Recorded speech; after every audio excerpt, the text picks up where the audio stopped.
Welcome heroes and villains to Fjuke Enterprises YouTube channel. I am your host, Fjuke.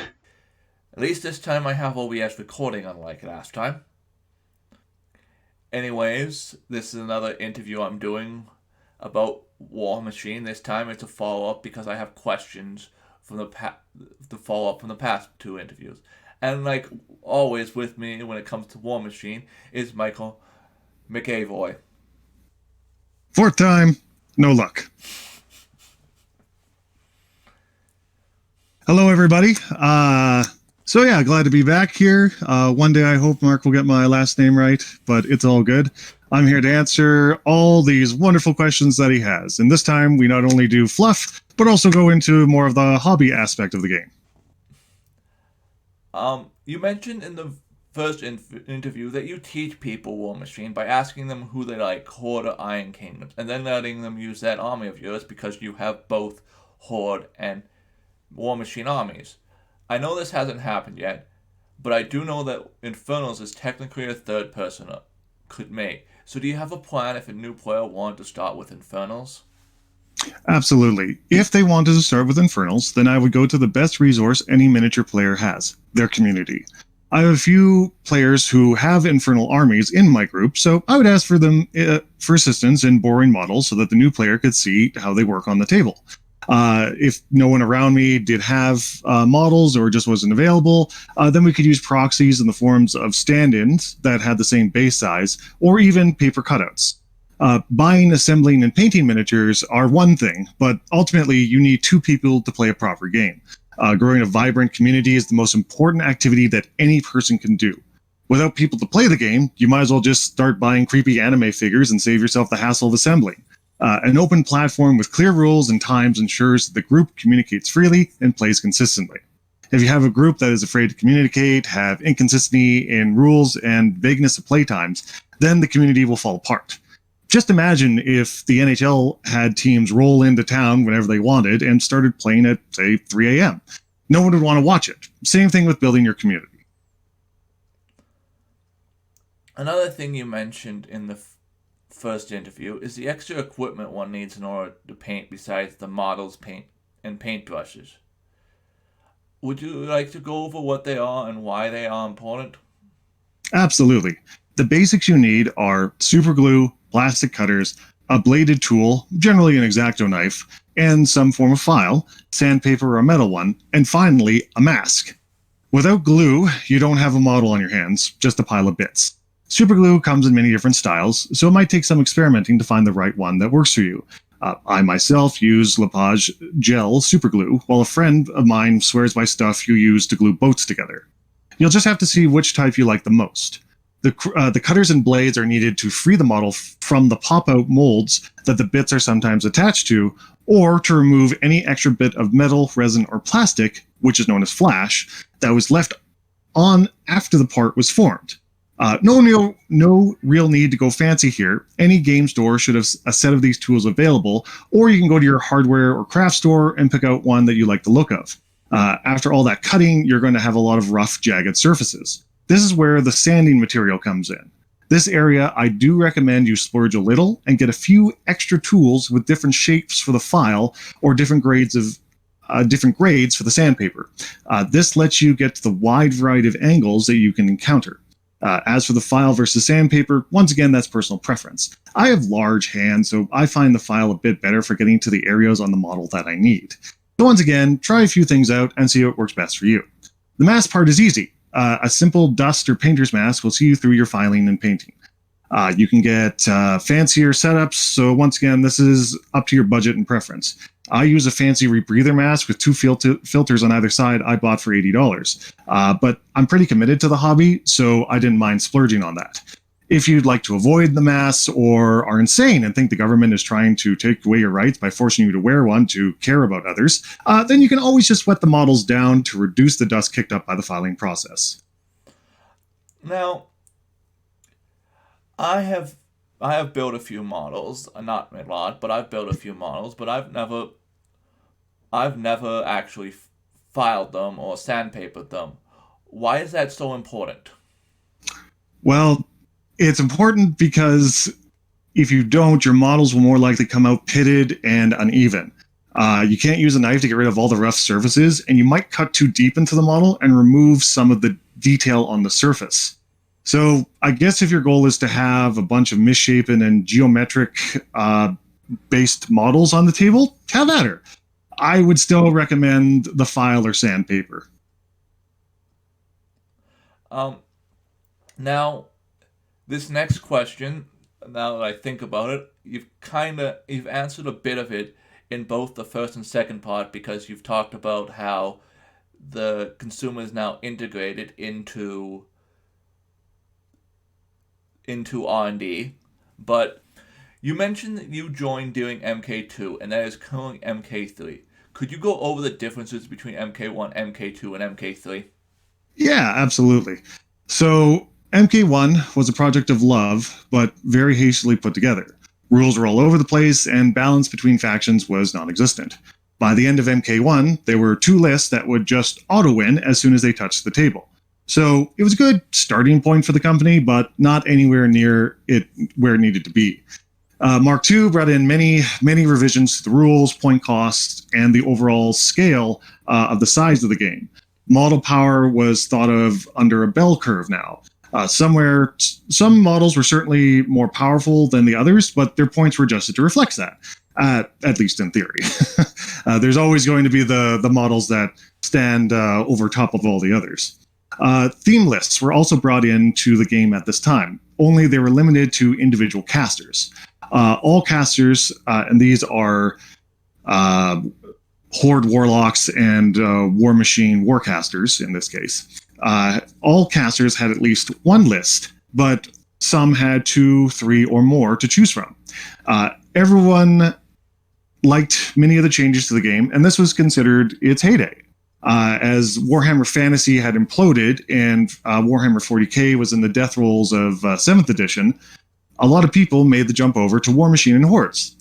However, that's also when the problems started. With Games Workshop on stranglehold on the market being broken and the rise of Kickstarter, other game companies started taking pieces of the very limited tabletop wargame pie as well.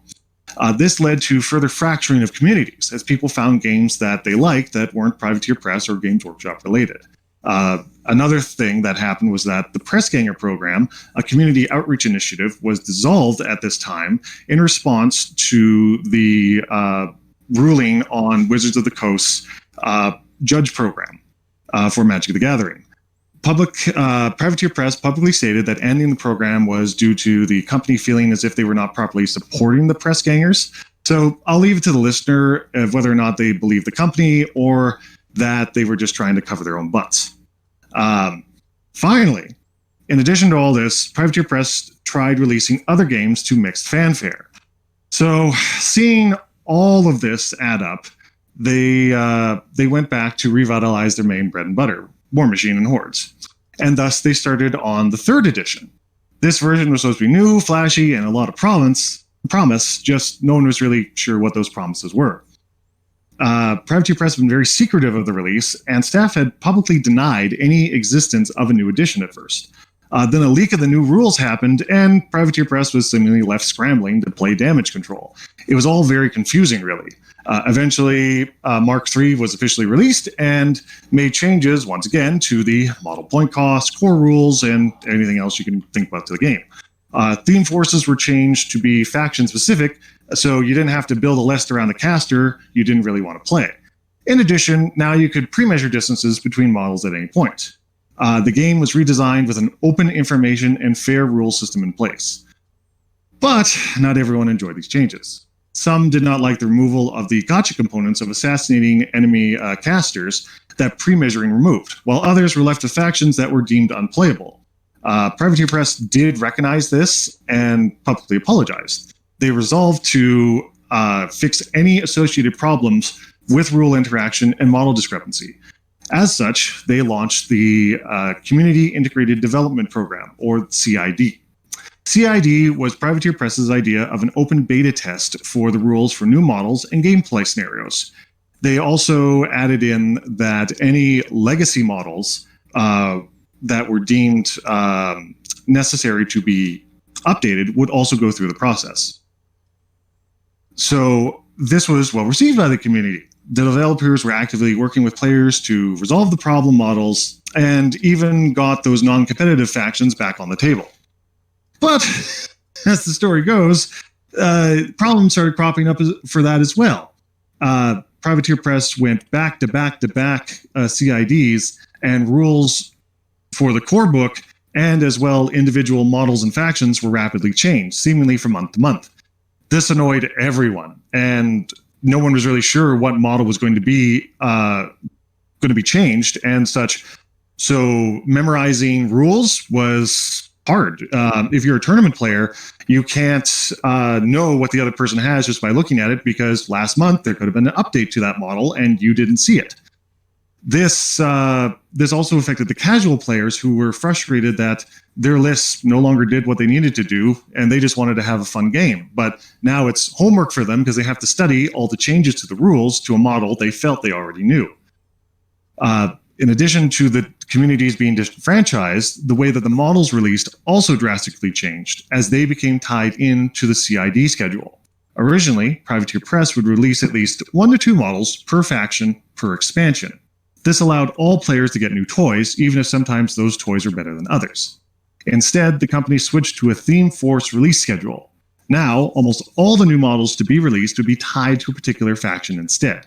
This was done mostly for balance reasons, as it's far easier to ensure a level playing field when you only need to consider a handful of faction interactions between models than up to the 13 different factions and all the hundreds of thousands of different interactions that it could go through.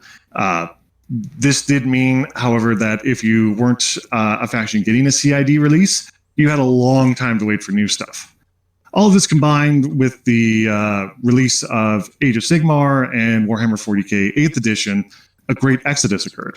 Now, that was 2 to 3 years ago, and Privateer Press has slowed down the CIDs to 2 or 3 a year to coincide with army expansions. This game is honestly now the best I've ever played it, and it's an awesome time to join.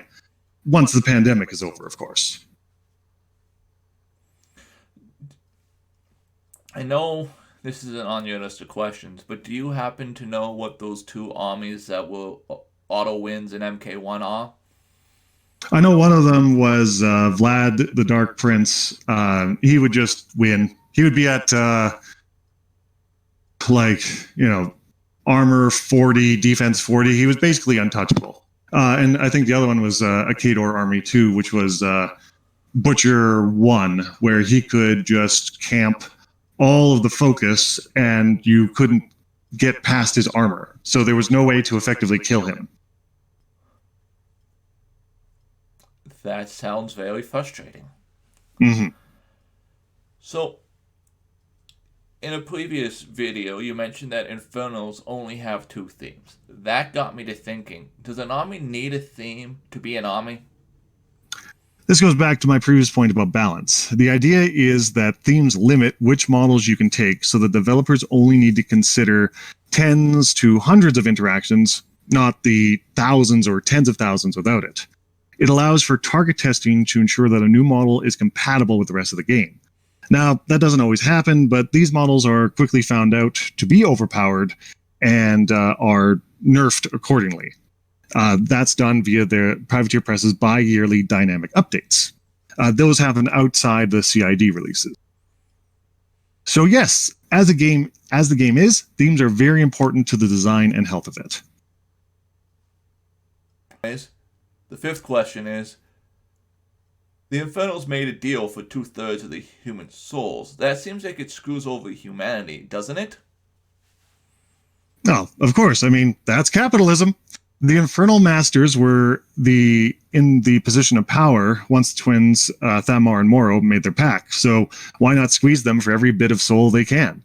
Infernals consume soul energy to survive and use it to build everything with. It's basically their version of carbon to us.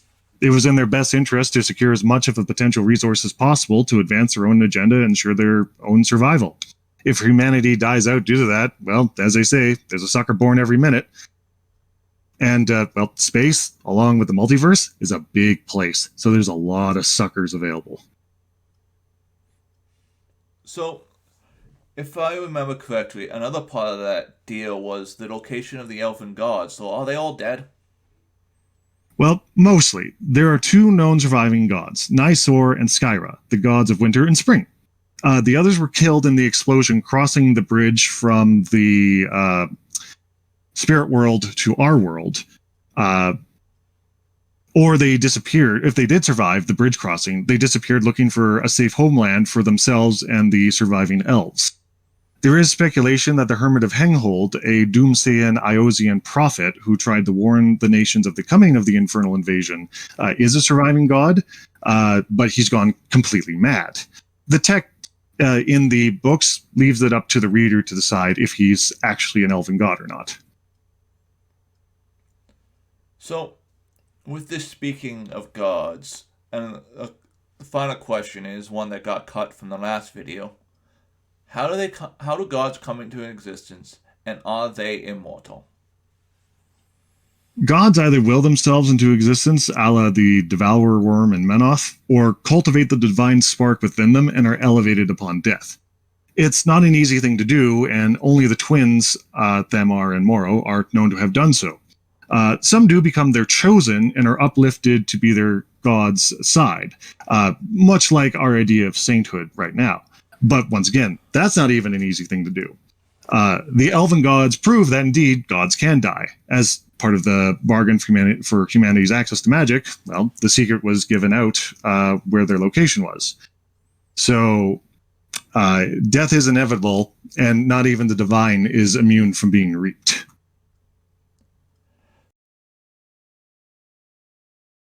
Are there demigods in the War Machine universe? Yes, there are beings who have been given more of the divine than others. The most prominent example of this is the Harbinger of Menoth. She started in the Fluff as a 16-year-old farm girl who was given visions from Menoth, the god of man, and basically can commune directly with him. She follows all of his tenets, though, and is both loving and righteous. So an example of that is she's leading a bunch of refugees away from a recent battle that Menoth and Crix were fighting in, and she comes across a separate group of Morrowind refugees. The leader begs the Harbinger for help freeing his people, but Harbinger says that, well, I'm not going to help you unless you abandon Morrow and take Menoth as your savior. The leader is a priest of Morrow, so he takes off his hat, bows down in front of her, and says, I submit to Menoth's wisdom. She lights him on fire. The others are then told that, he lied in front of me, and as such, doomed you all to die. And so they leave them to get eaten by the undead Nightmare Empire. So yeah, it's always interesting going into the fluff of Harbinger and War Machine in general. Well, I'm sorry for the surprise questions I had there. No, it's all good. Thank you for your time. It looked like that we actually recorded this time. Huzzah! So, I have things to do and you have things to do today, so we'll talk to you later. Sounds good. Have yourself a great one, and we'll see you all later. Don't forget to comment, comment, comment.